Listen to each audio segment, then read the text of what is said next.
అంటే ఈ ప్రభుత్వాలు ధరల కూడిగం చేయాలి, గడిల ముందల బానిస బతకాలనా అని నేను అడుగుతున్నా. ఇవాళ ఈ ప్రభుత్వం 70,000 ఉద్యోగాలు ఇచ్చింది, 21,000 కోట్ల రైతు రుణమాఫీ చేసింది. ఈ ప్రభుత్వం 28 నెలలలో రైతులకు 1,50,000 కోట్ల రూపాయలు ఖర్చు చేసిన మాట నిజం కాదా? ఆనాడు మా అక్కలీడు ఉన్నారు, పాలపిట్టల లెక్క బతుకమ్మ చీరలు ఇచ్చితే ఏం చేసిండ్రక్క? పొలాల కాడ పిట్టలను బెదరగొట్టడానికి గట్టి రావునా? ఎన్నడన్నా ఈ తెలంగాణలో ఏ ఆడబిడ్డ అన్నా బతుకమ్మ చీరలు కట్టుకున్నారా? ఎన్నడన్నా పండుగ చేసుకున్నారా? నేను ఇవాళ మా అక్కల్ని అడుగుతున్నా, ఇందరమ్మ చీరలు మా సీతక్క మీకు పంచుతే ఈరోజు వేలాది మంది పాలపిట్టలక్క చీరలు కట్టుకొని మా తమ్ముడు వచ్చిండు, మాకు చీర పెట్టిండు, మాకు సారె పెట్టిండు, మా తమ్ముడిని ఆశీర్వదించాలని ఇవాళ వేలాది మంది మా అక్కల ఆత్మగౌరవంతో కట్టుకురు. ఈ పక్కలు ఉన్న మా సోదరులు, అమ్మో మా ఆవిడ కూడా మంచిగా అందంగా ఉందే ఏందో అనుకున్నా అని పాలపిట్ట చీరల భార్యను చూసి సంతోషపడుతురు. ఇవాళ 1,00,00,000 మంది ఆడబిడ్డలకు 1,00,00,000 చీరలు ఇచ్చినందుకు, ఇందిరమ్మ చీరలు ఇచ్చి వాళ్ళ కళ్ళల్లో ఆనందం చూసినందుకు ఇవాళ మేము దిగిపోవాలనా? 67 లక్షల స్వయం సహాయక సంఘాలకు మా సీతక్క 57,000 కోట్ల రూపాయల బ్యాంకు లింకేజ్ ఇచ్చినందుకు, ఆడబిడ్డల్ని శ్రీమంతులను చేసినందుకు మేము దిగిపోవాలనా? 1,00,00,000 ఆడబిడ్డల్ని కోటీశ్వరులను చేయాలనే లక్ష్యం పెట్టుకున్నందుకు ఈరోజు ప్రజాపాలన పోవాలనా? నేను అడగదలుచుకున్న ఇవాళ ప్రజాపాలన పోవాలి, పాపాల భైరవుడు రావాలి అనేటువంటి నేను ఈ వేదిక మీద నుంచి నిలదీయదలుచుకున్నా. నీకు సిగ్గు శరము ఏమైనా ఉన్నదా ఈ మాట మాట్లాడడానికని?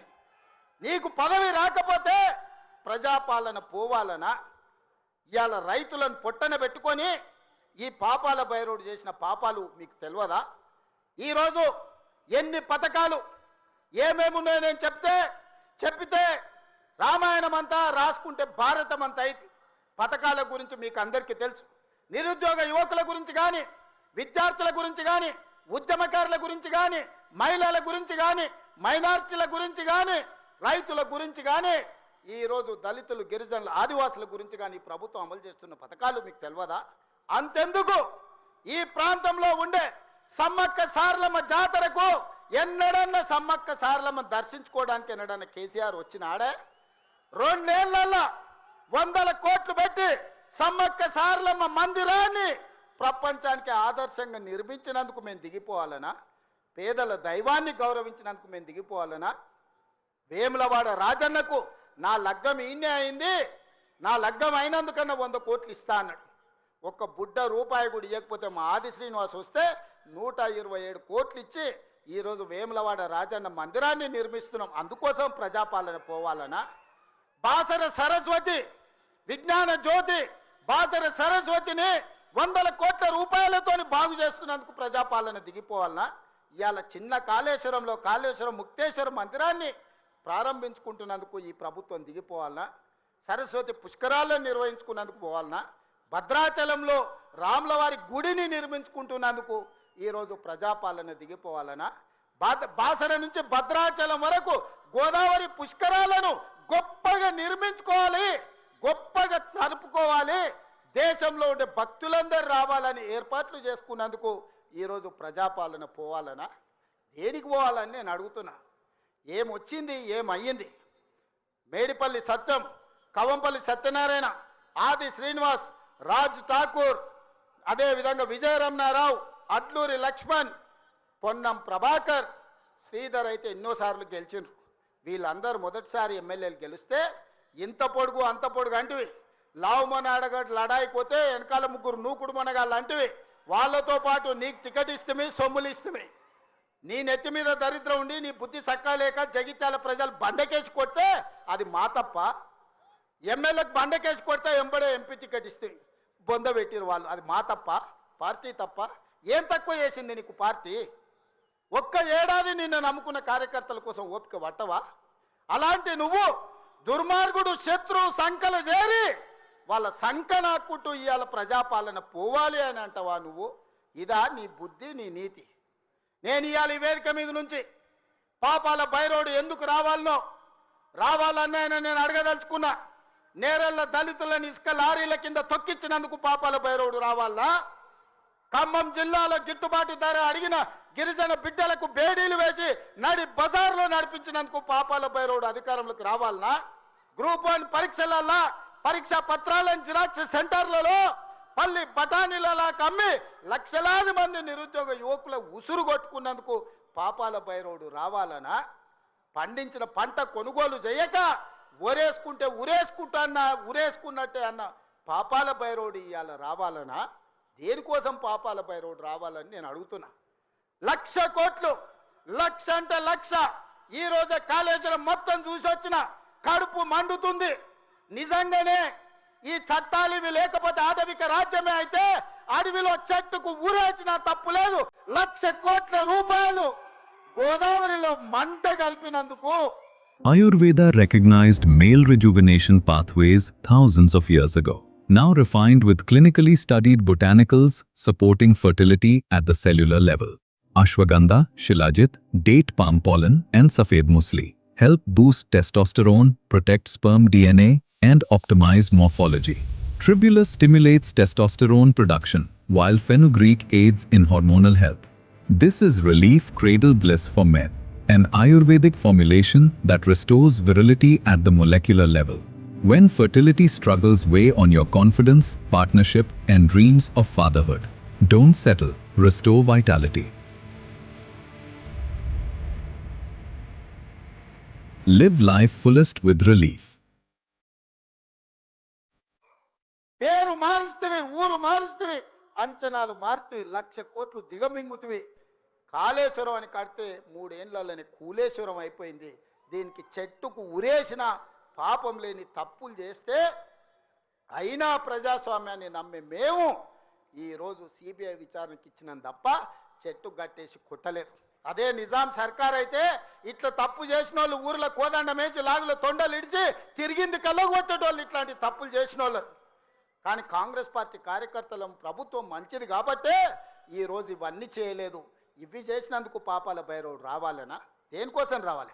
మళ్ళా కొడుకును ముఖ్యమంత్రిని చేయడానికి, అల్లుని మంత్రిని చేయడానికి, సారాలో సోడా పోసేటోని రాజ్యసభ చేయడానికి, బిడ్డకు ఎమ్మెల్సీ చేయడానికి పాపాల భైరవుడు రావాలనా? దేనికోసం రావాలయ్యా నేను అడుగుతున్నా. ఈ కరీంనగర్లో ప్రజాపాలన పోవాలంటుండు ఒక దళిత బిడ్డ అట్లూరు లక్ష్మణ్, లేచి నిలబడి లక్ష్మణ్, ఒక దళిత బిడ్డను ఎమ్మెల్యేని కాదు ఇవాళ మంత్రిగా చేసినందుకు పార్టీ ఓడిపోవాలన్న జగిత్యాలలో. ఇవాళ పొన్నం ప్రభాకర్ ఒక బలైన వర్గాల బిడ్డను మంత్రిని చేసినందుకు ప్రజాపాలన పోవాలనా? ఒక ఆది శ్రీనివాసును విప్పు చేసినందుకు ప్రజాపాలన పోవాలనా? ఓ విజయ రమణారావును విప్పు చేసినందుకు ఈరోజు ప్రజాపాలన పోవాలనా? శ్రీధర్ బాబు గారి నేతృత్వంలో నడుస్తున్న ఈ ప్రభుత్వం ప్రజాపాలన పోవాలనా? మిత్రులారా మీరు చెప్పండి. కరీంనగర్ జిల్లాలో 3 మంత్రులు 2 విప్పులు ఇచ్చినందుకు ఈ ప్రజాపాలన దిగిపోవాలనా?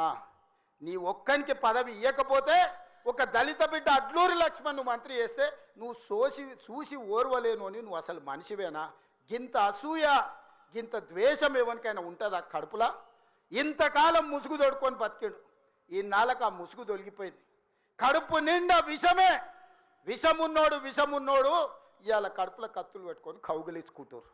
చూస్తున్నాం. ఆయన ప్రభుత్వం వస్తాడంటే ఈయనకు పదవి ఇస్తాడంట.